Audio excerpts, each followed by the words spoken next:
Hello guys, मैं हूं राकेश और आप देख रहे हैं बियॉन्ड एजुकेशन यूट्यूब चैनल। आज हम ऑसिलेशन के लेक्चर 2 की बात करेंगे। तो चलिए ऑसिलेट करते हैं हम लोग अपने ज्ञान को। अपने इसके पीछे वाले वीडियो में जो पहला लेक्चर था उसमें हमने इंट्रोडक्शन दे दिया था कि पीरियोडिक मोशन क्या होता है, ऑसिलेटरी मोशन क्या होता है, ऑसिलेशन क्या होता है। बेसिकली हमने कहा था कि पीरियोडिक मोशन वो मोशन होता है जो कि एक इंटरवल के बाद रिपीट करता है, और ऑसिलेटरी मोशन वो होता है जो एक मीन पोजीशन के around two and fro motion करता है। ठीक है, हमने कहा था कि सारा का सारा पीरियोडिक मोशन ऑसिलेटरी मोशन नहीं होगा, और हमने ये भी कहा था कि सारा का सारा ऑसिलेटरी मोशन बट पीरियोडिक होगा। फिर से मैं बोल दूं, सारा का सारा पीरियोडिक मोशन ऑसिलेशन नहीं होगा, पर सारा का सारा ऑसिलेशन पीरियोडिक मोशन होगा। क्लियर है? तो चलिए अपने कंसेप्ट को शुरू करते हैं और अपने आप को ऑसिलेट करते हैं, और पहले एक क्वेश्चन को समझते हैं। ठीक है, आपको बताना है, ठीक है, कि इनमें से कौन सा पीरियोडिक है और कौन सा पीरियोडिक नहीं है। सबसे पहला एग्जाम्पल है, समझिए, एग्जाम्पल से समझो कि पीरियोडिक क्या होता है। सबसे पहला एग्जाम्पल है कि एक स्विमर है। So a swimmer is swimming along the bank of a river from one side to the other side. A swimmer is swimming in a river across the bank of the river. क्या ये motion periodic है? तो इसका जवाब है नहीं। ये motion, the motion of a swimmer around the bank in a river is not periodic। क्यों? क्योंकि उसको बैंक से जाके आने में अलग समय लग सकता है। ठीक है, दूसरा एग्जाम्पल है। दूसरा एग्जाम्पल क्या है? तो अगर एक बार मैग्नेट है और उस बार मैग्नेट को, there is a bar magnet, उस बार मैग्नेट को हमने यूनिफॉर्मली सस्पेंड कर दिया और उसको नॉर्थ साउथ डायरेक्शन में डिस्प्लेसमेंट दी। फिर से मैं बोलूंगा कि एक बार मैग्नेट है, उसको हमने सस्पेंड कर दिया और सस्पेंड कर करके हमने उसको नॉर्थ साउथ डायरेक्शन में डिस्प्लेसमेंट दी। क्या ये पीरियोडिक मोशन है? तो आपका जवाब होना चाहिए जी बिल्कुल। क्यों? क्योंकि जब आप एक बार मैग्नेट को नॉर्थ साउथ डायरेक्शन में डिफ्लेक्शन दे करके, डिस्प्लेसमेंट दे करके छोड़ देंगे तो वो स्टार्ट करेगा ऑसिलेट करना, और वो लगातार ऑसिलेट करता रहेगा, पीरियोडिक मोशन हो जाएगा। तीसरा एग्जाम्पल, ठीक है, वो है कि क्या हाइड्रोजन एटम का motion around the centre of mass periodic है? तो आप कहेंगे जी बिल्कुल। चौथा एग्जाम्पल है कि एक तीर चलाई गई फ्रॉम अ बो, तो क्या यह पीरियोडिक मोशन है? तो आप खुद सोच लो, तीर चली कमान से तो वो पीरियोडिक थोड़े होगा। ठीक है, तो ये बेसिक एग्जाम्पल है पीरियोडिक, ये बेसिक एग्जाम्पल है पीरियोडिक मोशंस के। ठीक है, अब आगे बढ़ते हैं हम लोग और टाइम पीरियड की बात करते हैं। टाइम पीरियड क्या होता है? किसी भी मोशन का टाइम पीरियड क्या होता है? ठीक है, तो देखिएगा, हम लोग लिखेंगे टाइम पीरियड। टाइम पीरियड, हम कहते हैं कि time period is the least time for a periodic motion to repeat its motion. Time period is the smallest time of a periodic motion to repeat its motion। एक periodic body है, एक body जो periodic motion कर रहा है, उसको सबसे कम समय जो उसके मोशन को रिपीट करने में लगेगा, ठीक है, उस मोशन को हम पीरियोडिक मोशन कहेंगे। जैसे समझेंगे इसको कि अगर Ft इज पीरियोडिक, मान लो कि Ft जो है वो पीरियोडिक है एट टाइम पीरियड, ठीक है, Ft कोई फंक्शन है जो कि पीरियोडिक है टाइम पीरियड t के अंदर, तो हम मैथमेटिकली लिखेंगे Ft जो होगा this is equal to Ft plus capital T, जहां पे ये t टाइम पीरियड है। ठीक है, ये मैथमेटिकली हमने लिखा है। सर क्लियर है? मतलब समझ रहे हो, इस t टाइम के बाद वो मोशन फिर से रिपीट होगा, वो चीज फिर से रिपीट होगी। ठीक है, जैसे एग्जाम्पल के तौर पे समझा जाए, जैसे मैंने लिखा कि अगर मान लो कि Ft बराबर साइन t दिया हुआ है, क्लियर है, तो आप जानते हो साइन को समझो, साइन का ग्राफ आपने मैथ्स के ट्रिगो में पढ़ा हुआ है कि साइन का ग्राफ जब हम बनाते हैं तो वो ऐसे ग्राफ बनता है ना, इधर हो गया इधर हो गया, साइन कंटिन्यूअस फंक्शन में आता है, क्लियर है। तो यहां पे हो गया 0, ये हो गया पाई, ये हो गया 2 पाई, इधर हो गया माइनस पाई, इधर हो गया -2 पाई, क्लियर।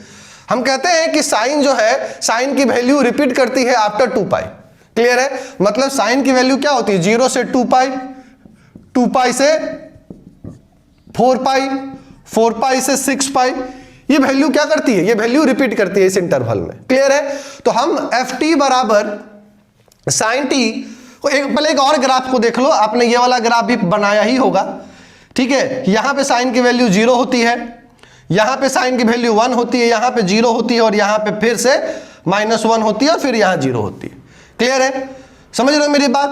तो अगर एफ टी बराबर साइन टी है तो हम इसको ऐसे लिख सकते हैं, एफ टी बराबर साइन टी प्लस 2 पाई। 2 पाई क्यों, क्योंकि 2 पाई के बाद वैल्यू फिर से रिपीट कर जाएगी। तो साइन का पीरियड क्या हुआ, हम लिखेंगे कि जो पीरियड हुआ, period of sine is equal to 2 pi, clear है। उसी तरह से मान लो दिया हुआ है कि एफ टी बराबर कॉस टी, ठीक है। तो कॉस का ग्राफ भी आप लोगों को ध्यान में होगा, कॉस का ग्राफ कुछ ऐसा बनता था। अगर गोल वाला ग्राफ बनाते हैं तो यहां पे कॉस की वैल्यू 1, यहां पे -1, यहां पे 0 और यहां पे भी 0, क्लियर है। कॉस की वैल्यू भी 0 से 2 पाई, 2 पाई से 4 पाई, 4 पाई से 6 पाई, 6 पाई से 8 पाई के बीच में इंटरवल करती है और कॉस भी कंटिन्यूअस फंक्शन होता है। तो हम इसको चाहें तो लिख सकते हैं, क्लियर है। यहां पे देख लो, ये 0 होगा, ये 90 होगा, ये 180 होगा और इधर 2 पाई होगा, सॉरी यहां पे 2 पाई नहीं होगा, 3 पाई बाई 2 होगा और ऐसे कर करके यहां पे 2 पाई होगा। सिमिलरली इधर भी आप नेगेटिव में लिख दीजिए, क्लियर है, समझ रहे हो मेरी बात को। तो अब आगे बढ़ते हैं, अगर तो हम इसको चाहें तो ऐसे भी लिख सकते हैं, एफ टी बराबर cos T is equal to cos T plus 2 pi, ठीक है।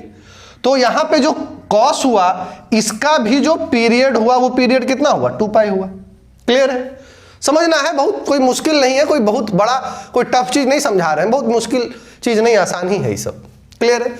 अगला एग्जांपल देखिए, अगर कोई पूछता है तुमसे कि अगर एफ टी बराबर साइन स्क्वायर टी दिया हुआ है तो इसका पीरियड क्या होगा, आइए समझते हैं। स्क्वायर लग गया मतलब साइन की वैल्यू नेगेटिव नहीं होगी, तो साइन की वैल्यू कहां से कहां तक होगी, 0 से 1 के बीच में, क्योंकि स्क्वायर लग गया ना, स्क्वायर लग गया तो नेगेटिव का स्क्वायर करके पॉजिटिव हो जाएगा। तो यहां पे जब इसका हम ग्राफ बनाएंगे तो ये ग्राफ कैसे बनेगा, अगर आप देखो तो यहां पे कॉस का वैल्यू, सॉरी साइन का वैल्यू क्या होता है, 0, यहां 1 और यहां 0, तो ये वैल्यू इसी जगह पे लाई करेगी, क्लियर है। तो पीरियड आपको समझ में आ रहा है, यहां 0 और ये पाई हो गया, क्लियर है। तो हम लिखेंगे एफ टी बराबर sine square T is equal to sine T plus sine square T plus pi, क्योंकि पाई के बाद वैल्यू रिपीट कर जाएगी, समझ रहे हो ना। तो यहां पे जो इसका पीरियड होगा वो पीरियड पाई होगा, ध्यान रखना है, स्क्वायर है तो 2 पाई मत लिख दीजिएगा, पाई होगा, क्लियर है। आगे बढ़ते हैं हम लोग,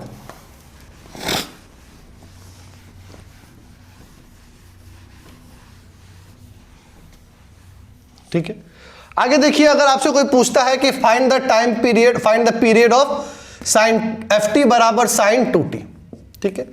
करना कुछ नहीं है, पीरियड को लिखना है और F T equals to F T plus time period से क्या करना है, हमको कंपेयर कर देना, क्लियर है। तो एफ टी बराबर साइन 2t को हम क्या लिखेंगे, हम एफ टी बराबर लिखेंगे साइन 2t प्लस 2 पाई, ठीक है, समझ रहे हो मेरी बात। स्क्वायर आता तो बदलता, 2t है तो नहीं बदलेगा, ठीक है। तो साइन 2t प्लस 2 पाई। अब देखो, अब गलती ये नहीं कर देना कभी भी कि इसी से कंपेयर कर देना, नहीं, ऐसे से कंपेयर करना है, इस तरह से कंपेयर करना है। तो हम क्या करेंगे, हम लिखेंगे एफ टी बराबर साइन 2t प्लस पाई, ठीक है। अब कंपेयर करो इसको इसके साथ, तो आप देखोगे कि t की वैल्यू क्या मिली, पाई। तो यहां पे जो पीरियड हुआ, पीरियड कितना हो गया, पाई, ना कि 2 पाई, क्लियर है। उसी तरह से अगर एफ टी जो है, क्लियर है, एफ टी जो है वो लिखा हुआ है साइन, ठीक है, 3t, ठीक है, क्या लिखा हुआ है, साइन 3t। तो हम देखो स्क्वायर रहता है तो बदलते हैं, क्लियर है? आपने ट्रिगो में रेंज डोमेन जब पढ़ा होगा तो ये सब चीज आपने पढ़ी हुई है। क्लियर है? तो हम लिखेंगे एफ टी बराबर साइन 3t प्लस 2π। अब यहीं से कंपेयर नहीं कर देना, ऐसे रूप में देखना है इसको। क्लियर है? तो हम लिखेंगे एफ टी बराबर साइन, ठीक है। अब हम क्या करेंगे, हम इसको समझिएगा मेरी बात, हम इसमें से क्या करेंगे ध्यान दीजिएगा, तो हम इसमें से बाबू 3 कॉमन निकालेंगे। क्या करेंगे? 3 कॉमन निकालेंगे। तो 3 कॉमन निकालिए, बचा t प्लस, क्या बचा?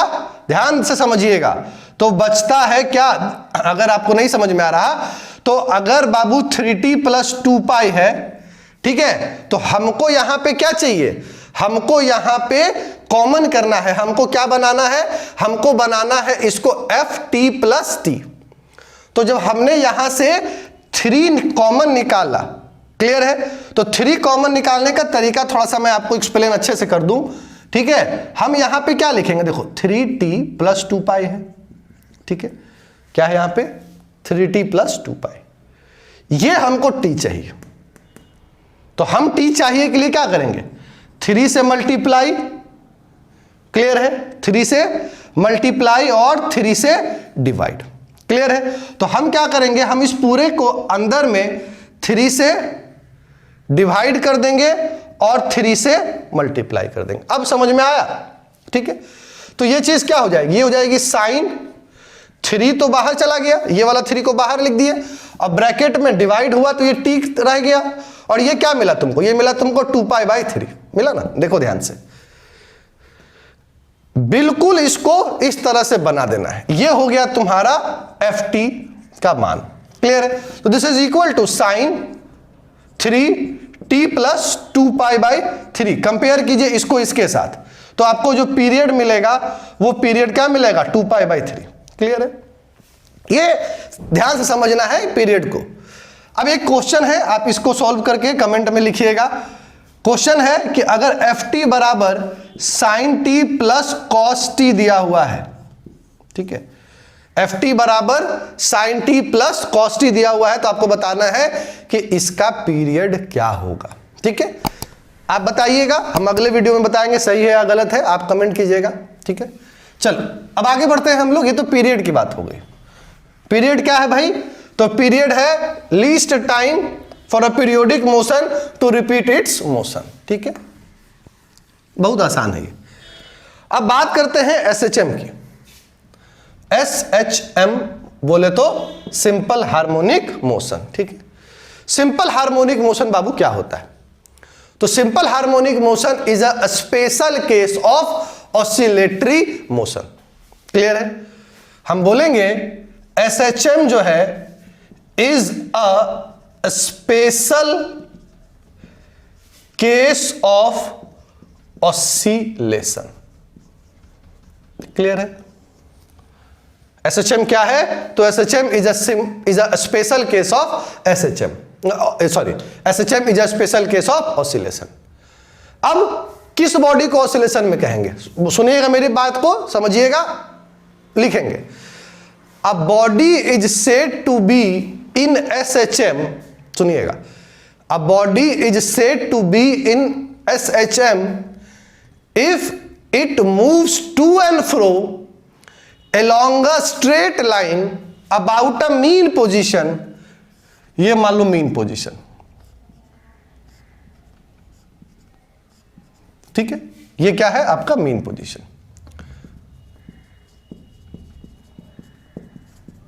So a body is said to be in SHM if it move to and fro along a straight line about a mean position such that at every point, लिखिए इसको, such that at every point acceleration of the body is directly proportional to the displacement in magnitude। Acceleration is directly proportional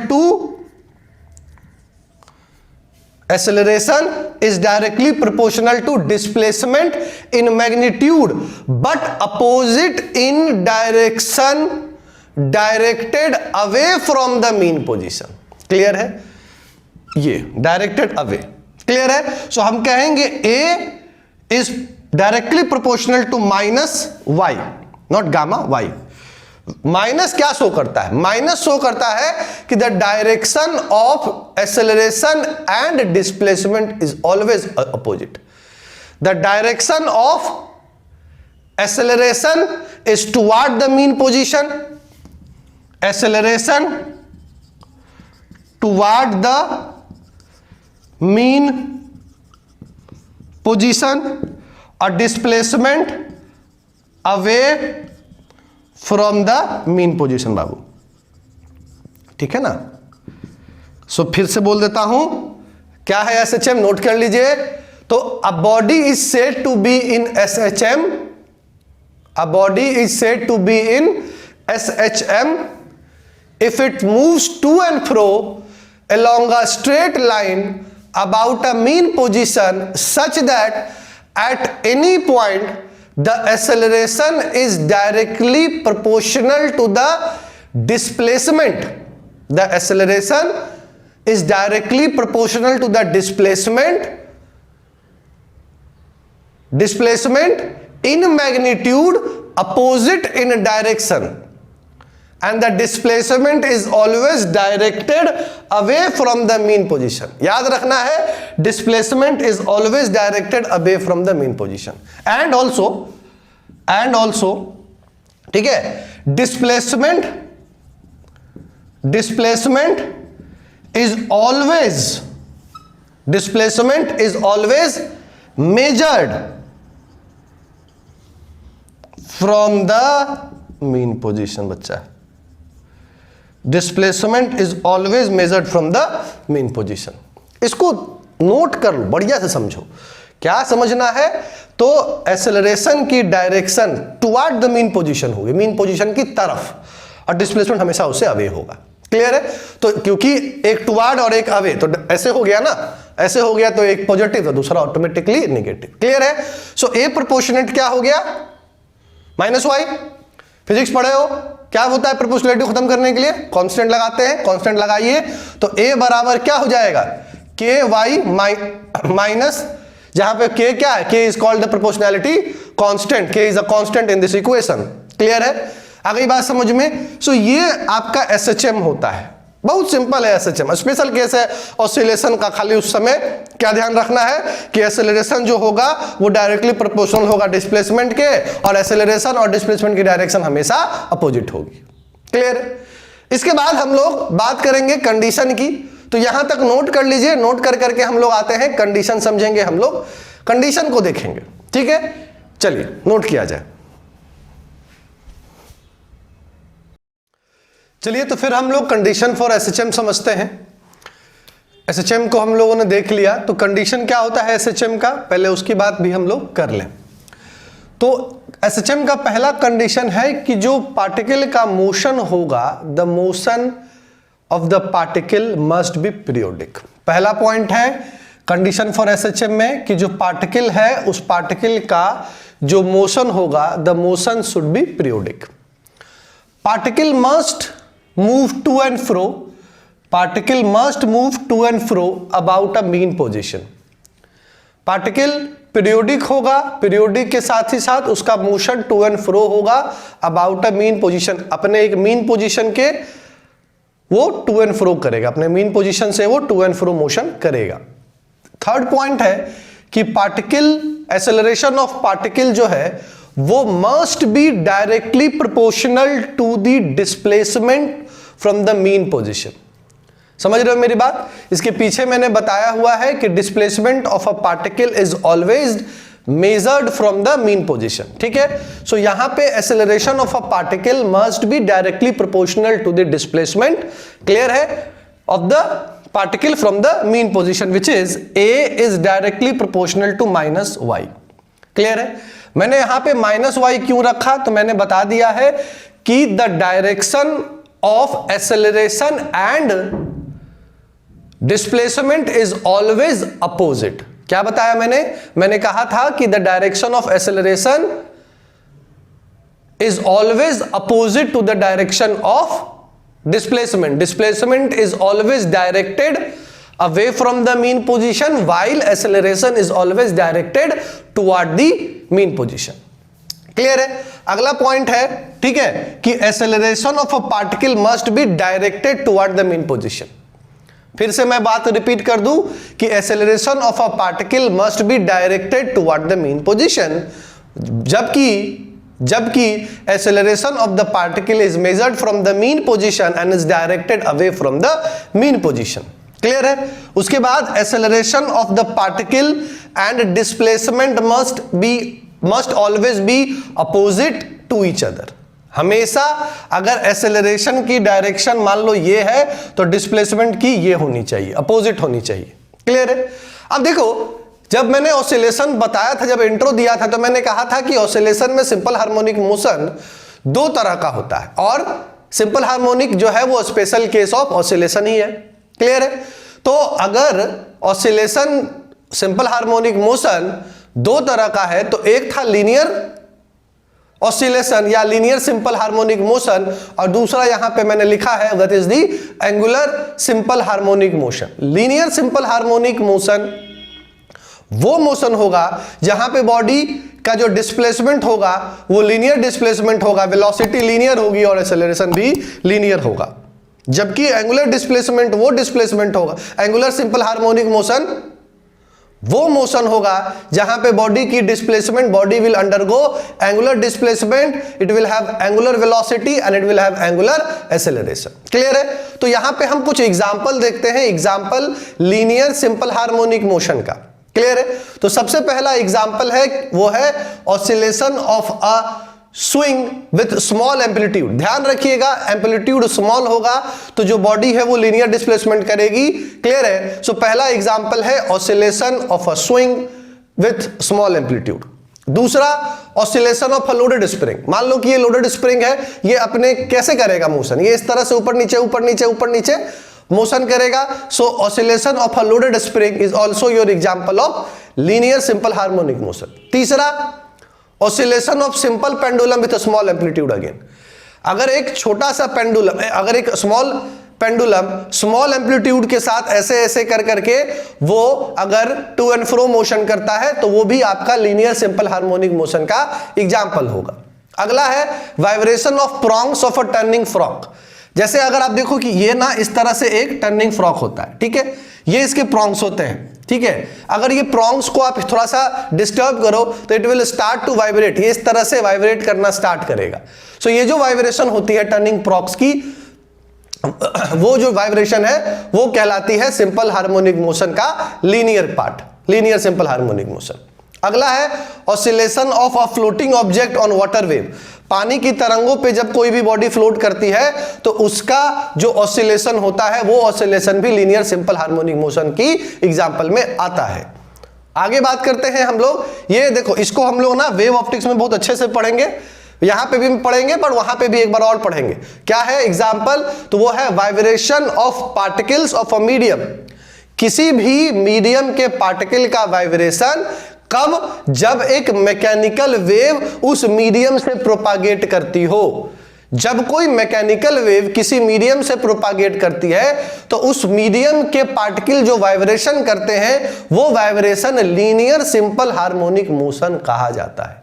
clear? ये यहां पे जो 6 example है, these are the example of linear simple harmonic motion. यहां पे जो है वो है आपका एंगुलर सिंपल हार्मोनिक मोशन, ठीक है। तो सॉरी, सबसे पहला एग्जांपल है वो है oscillation of a balance wheel of a watch. एक घड़ी का जो बैलेंस व्हील का जो ऑसिलेशन होता है वो ऑसिलेशन एंगुलर ऑसिलेशन कहलाता है। वहां पे जो बैलेंस व्हील है उसका डिस्प्लेसमेंट एंगुलर डिस्प्लेसमेंट होगा। क्लियर है? दूसरा ऑसिलेशन ऑफ टॉर्सनाइल पेंडुलम। टॉर्सनाइल पेंडुलम के ऊपर एक सेपरेट वीडियो, बड़ी अच्छी सी वीडियो आएगी, बट टॉर्सनाइल पेंडुलम एक तरह का पेंडुलम होता है, उसका ऑसिलेशन भी एंगुलर सिंपल हार्मोनिक मोशन में आता है। थर्ड एग्जांपल जो है वो एग्जांपल है oscillation of a freely suspended magnet in uniform magnetic field. अगर कोई भी मैग्नेट को हम यूनिफॉर्म मैग्नेटिक फील्ड में फ्रीली छोड़ दें तो उसका जो ऑसिलेशन होगा वो ऑसिलेशन भी एंगुलर सिंपल हार्मोनिक मोशन होगा। ये तो बात रही इंट्रोडक्शन की। अभी तक हम लोगों ने इंट्रोडक्शन ही किया, इंट्रोडक्शन ही पढ़े, ठीक है। यहां तक सिंपल हार्मोनिक मोशन क्या होता है ये आप समझ चुके हैं, ठीक है। अब जो ऑसिलेशन का वीडियो हम बनाएंगे वो वीडियो का लेंथ बहुत बड़ा नहीं होगा। रीजन क्या है? क्योंकि इसके साथ आप इलेक्ट्रोस्टैट्स का भी क्लास कर रहे हैं, तो दोनों चीज को अगर बड़ा कर दिया जाए तो थोड़ा सा आपके लिए भी दिक्कत होगा, क्योंकि इस लॉकडाउन में आपको केमिस्ट्री भी पढ़ना है, आपको मैथ्स भी पढ़ना है, जिनका बायो है उनको बायो भी पढ़ना है, ठीक है। तो इलेक्ट्रोस्टैट्स का लेक्चर तो जैसा आ रहा है बिल्कुल वैसा आएगा, पर सिंपल हार्मोनिक मोशन का जो लेक्चर है उसको हम लोग शॉर्ट रखेंगे। हर एक लेक्चर में 1 से 2 से 3 मैक्सिमम 3 टॉपिक हम लोग कवर करेंगे। तो ये हमारा आज का लेक्चर रहा। अगले लेक्चर में जो हम टॉपिक पढ़ेंगे वो है आपका SHM and uniform circular motion, displacement as a function of time. यहां से डेरिवेशन आपका स्टार्ट होगा। यहां तक तो समझेंगे, ठीक है, जैसे अभी तक समझते आए हैं, पर यहां से displacement as a function of time जो है ये आपका यहां से डेरिवेशन स्टार्ट हो जाएगा। और उसके बाद जो हम लोग पढ़ेंगे वो पढ़ेंगे टाइम पीरियड ऑफ एसएचएम। ये हमारा लेक्चर 3rd होगा, ठीक है। आपने करना क्या है? आपको करना है कि आप इस लेक्चर को देख रहे हैं तो इसका नोट्स जरूर बनाइए, ठीक है, क्योंकि एसएचएम बहुत जरूरी टॉपिक है। मैं बार बार कह रहा हूं एसएचएम बहुत जरूरी टॉपिक है। हर एक साल इसमें जेई और नीट से क्वेश्चन पूछे जाते हैं। तो आपको करना क्या है? आपको नोट्स बनाने हैं, न्यूमेरिकल मैं कराऊंगा, आपको खुद से भी करना है, ठीक है। अगर आपने इतना कर लिया तो ये भी टॉपिक विथ इलेक्ट्रोस्टैटिक धीरे धीरे धीरे आपका कमांड पे आ जाएगा, आपका कमांड इस टॉपिक के ऊपर हो जाएगा। क्लियर है? सो अगले लेक्चर में हम लोग इस टॉपिक की बात करेंगे। तब तक के लिए इतना ही।